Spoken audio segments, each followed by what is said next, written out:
రెండేళ్లలో గ్రామాల్ని అభివృద్ది చేసి చూపిస్తామన్నారు ఏపీ మంత్రి లోకేష్. రాష్ట్రంలో తాగునీటి సమస్య లేకుండా చేస్తామని హామీ ఇచ్చారు. విశాఖ టీడీపీ సమన్వయ కమిటీ సమావేశంలో పాల్గొన్న లోకేష్ మహానాడు వచ్చే ఎన్నికలపై నేతలకు దిశానిర్దేశం చేశారు.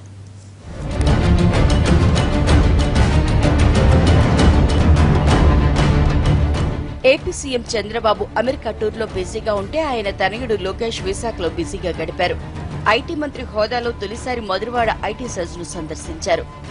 మిలీనియం టవర్ నిర్మాణ పనులను లోకేష్ పరిశీలించారు. అక్టోబర్ 2018 నాటికి మిలీనియం టవర్ నిర్మాణం పూర్తి చేసి రిక్రూట్మెంట్ కూడా చేస్తామన్నారు.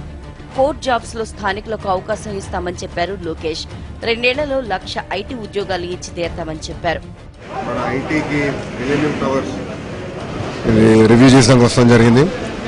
ఎట్లయితే హైదరాబాద్ లో ఆనాడు సైబర్ టవర్ అని ఒక బిల్డింగ్ తో ఐటీ మొత్తం కిక్ స్టార్ట్ చేశారు చంద్రబాబు నాయుడు గారు, అదే విధంగా ఇక్కడ హిల్ టూలో ఒక పద్ధతి ప్రకారం ఇప్పుడు మిలీనియం టవర్స్ క్రియేట్ చేసి మొత్తం ఐటీని రూపురేఖలు మార్చడానికి ఒక కార్యాచరణ పెట్టుకున్నాం. ఎన్నికలకు పార్టీని సన్నద్దం చేస్తూ సమన్వయ కమిటీ మీటింగ్ నిర్వహించారు. ప్రభుత్వ సంక్షేమ కార్యక్రమాల్ని ప్రజల్లోకి తీసుకెళ్లాలని కార్యకర్తలకు సూచించారు లోకేష్.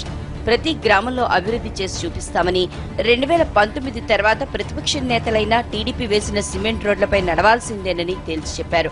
అభివృద్దిని ప్రతిపక్షాలు అడ్డుకుంటున్నాయని చిన్నబాబు ఆరోపించారు. తాత నాన్నకు చెడ్డ పేరు తెచ్చే పనులు చేయనని చెప్పిన లోకేష్ నెల రోజుల్లో నామినేటెడ్ పదవులు భర్తీ చేస్తామని క్యాడర్కు భరోసా ఇచ్చారు. మహానాడుకు సిద్దమవ్వాలని శ్రేణులకు సూచించారు.